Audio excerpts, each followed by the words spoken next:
ఈ రోజు వీడియోలో నేను వ్రతకథను తెలియజేస్తున్నానండి. చదవలేని వాళ్ళు ఈ వీడియోని ఆడియో రూపంలో పెట్టుకొని శ్రద్ధగా మీరు చేతిలో అక్షింతలు పట్టుకొని ముందుగా గణపతి నామస్మరణ చేసుకొని ఈ వ్రతకథను శ్రద్ధగా వినండి. వరలక్ష్మి వ్రత కథ ప్రారంభం.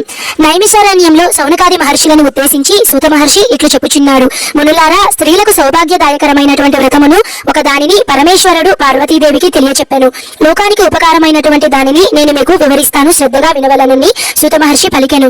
పూర్వం పరమేశ్వరుడు ఒకనాడు తన సింహాసనంపై కూర్చొని ఉండగా ఇంద్రాది దేవతలు, దిక్పాలకులు, నారదాది మునీశ్వరులు స్తోత్రములతోనూ పరమేశ్వరుని కీర్తిస్తున్నారు. ఆ మహత్తర ఆనంద సమయంలో పార్వతీదేవి పరమేశ్వరుని ఉద్దేశించి, నాదా, స్త్రీలు సర్వ సౌభాగ్యములు పొంది పుత్ర పౌత్రాభివృద్ధితో ధరించినటువంటి తగినటువంటి వ్రతమును ఒక దానిని చెప్పవలసిందిగా కోరుతున్నాను అని పార్వతీదేవి పరమేశ్వరుని అడిగింది. ఆమె మాటలకు మిక్కిలి ఆనందభరితుడైనటువంటి పరమేశ్వరుడు, దేవి, నీవు కోరిన విధంగా స్త్రీలకు సర్వ సౌభాగ్యాలు కలుగజేసే వరలక్ష్మి వ్రతం అనే ఒక వ్రతం ఉన్నది. శ్రావణ మాసంలో పౌర్ణమి ముందు వచ్చుచున్నటువంటి శుక్రవారం రోజున ఈ వ్రతాన్ని చేయవలనని పరమేశ్వరుడు పార్వతీదేవికి చెప్పాను. అప్పుడు పార్వతీదేవి, దేవా, ఈ వరలక్ష్మి వ్రతమును ఆదిదేవతగా ఎవరిని చేసిరి? ఈ వ్రతము చేయవలసిన విధి విధానము తెలియచెప్పమని పార్వతీదేవి పరమేశ్వరుని అడిగింది. కాత్యాయిని, ఈ వరలక్ష్మి వ్రతమును వివరంగా చెబుతాను, భక్తి శ్రద్ధలతో విను. పూర్వకాలములో మగధ దేశములో కుండిన అనబడు ఒక పట్టణము ఒకటి ఉండేది. ఆ పట్టణము బంగారు కుడ్యములతో రమణీయముగా ఉండేది.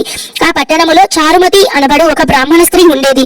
ఆమె గొప్ప పతివ్రత, సుగుణశీలి, వినయ విధేయతలు కలిగి భక్తి గౌరవాలు కల యోగ్యురాలు. ప్రతిరోజు ప్రాతకాలమున నిద్రలేచి భర్త పాదాలకు నమస్కరించుకొని జీవిస్తూ ఉండేది. వరలక్ష్మి వ్రతానికి ఆదిదేవత అయినటువంటి వరలక్ష్మీదేవి ఒకనాటి రాత్రి సమయమున చారుమతికి కలలో సాక్షాత్కరించింది. ఓ చారుమతి, నీ యందు అనుగ్రహము కలిగినది. ఈ శ్రావణ పౌర్ణమి నాటికి ముందు వచ్చేటువంటి శుక్రవారం నాడు నన్ను పూజింపుము. నీవు కోరిన వరాలను కానుకలను ఇచ్చేదనని చెప్పి అంతర్ధానమయ్యను. చారుమతి అత్యంత ఆనందమును పొంది, హే జనని, నీ కృపా కటాక్షములు కలిగిన వారు ధన్యులు, వారు సంపన్నులుగా విద్వాంసులుగా అయ్యెదరు. ఓ పావని, నా పూర్వజన్మ సుకృతము వలన నీ పాద దర్శనము నాకు కలిగింది అని పరిపరి విధములుగా వరలక్ష్మీదేవిని స్తుతించింది. చారుమతి మేల్కొని అదంతా కలలో గుర్తించి తన కలను భర్తకు అత్తమామకు తెలియచెప్పింది. వారు మిక్కిలి ఆనందించి వారై చారుమతిని వరలక్ష్మి వ్రతము చేసుకోవలసిందిగా చెప్పారు. ఊరిలోని వనితలకు చారుమతి కళ గురించి విన్నవారై పౌర్ణమి ముందు రాబోయే శుక్రవారం వరకు ఎదురు చూస్తున్నారు. శ్రావణ శుక్రవారం రోజున చారుమతి గ్రామంలో స్త్రీలు ఉదయాన్నే లేచి తలస్నానం చేసి పట్టు వస్త్రాలు ధరించి అందరూ చారుమతి గృహానికి చేరుకున్నారు. ఆమె గృహంలో ఒక ప్రదేశంలో గోమయం అలికి ముగ్గులు పెట్టి మండపం ఏర్పరిచి ఆ మండపంపై బియ్యం పోసి పంచ పల్లవాలు రావి, జువ్వి, మర్రి, మామిడి, ఉత్తరేణి మొదలగు పల్లవములచే కలశం ఏర్పాటు చేసి వరలక్ష్మీదేవిని సంకల్ప విధులతో ఆహ్వానించి సర్వమంగళ మాంగళ్యే శివే సర్వార్థి సాధకి శరణ్యే త్రయంబకే దేవి నారాయణి నమోస్తుతి అని ప్రతిష్ఠించుకున్నారు. సాధ్యమైన వారు స్వర్ణ, రచిత, తామ్ర, మృణ్మయ మూర్తులను ప్రతిష్ఠించుకోవచ్చు. అమ్మవారిని షోడశోపచారాలతో పూజించారు. భక్ష్య భోజ్యాలను నివేదించారు. 9 పోగుల తోరమును చేతికి కట్టుకున్నారు. ప్రదక్షిణలు చేశారు. మొదటి ప్రదక్షిణ చెయ్యగానే ఆ స్త్రీలందరికీ కాళ్లకు గల్లు గల్లుమని శబ్దములో కాళ్లకు గజ్జలు, ఆభరణాలు ప్రసాదించబడినవి. రెండవ ప్రదక్షిణ చేయగానే హస్తములకు నవరత్న ఖచిత కంకణాలు దగదగమానమయ్యాయి. మూడవ ప్రదక్షిణ చేయగానే అందరూ సర్వాభరణ భూషితులయ్యారు. చారుమతి యొక్క వరలక్ష్మి వ్రతం ఫలితంగా ఇతర స్త్రీల యొక్క ఇల్లు ధన, కనక, వస్తు వాహనములతో నిండిపోయాయి.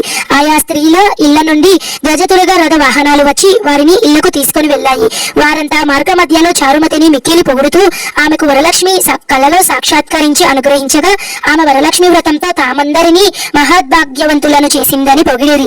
వారంతా ప్రతి సంవత్సరము వరలక్ష్మి వ్రతము చేసి సర్వ సౌభాగ్యాలు, సిరి సంపదలు కలిగి సుఖజీవనం గడిపి అనంతరం ముక్తిని పొందారు. మునిశ్రేష్ఠులారా, పరమేశ్వరుడు పార్వతీదేవికి ఉపదేశించిన ఈ వరలక్ష్మి వ్రతాన్ని సవిస్తారంగా మీకు వివరించినాను అన్నాడు సూత మహర్షి. ఈ కథ విన్నా, చదివినా, ఈ కథను ఈ వ్రతం చేసేటప్పుడు చూసి సకల సౌభాగ్యాలు, సిరి సంపదలు, ఆయురారోగ్య అష్ట ఐశ్వర్యాలు సిద్ధిస్తాయి. ఈ కథ అనంతరం అక్షింతలు మీరు అమ్మవారి దగ్గర వేసుకొని కొద్దిగా అక్షింతలను మీరు మీ తలపై శిరస్సుపై ధరించవలను.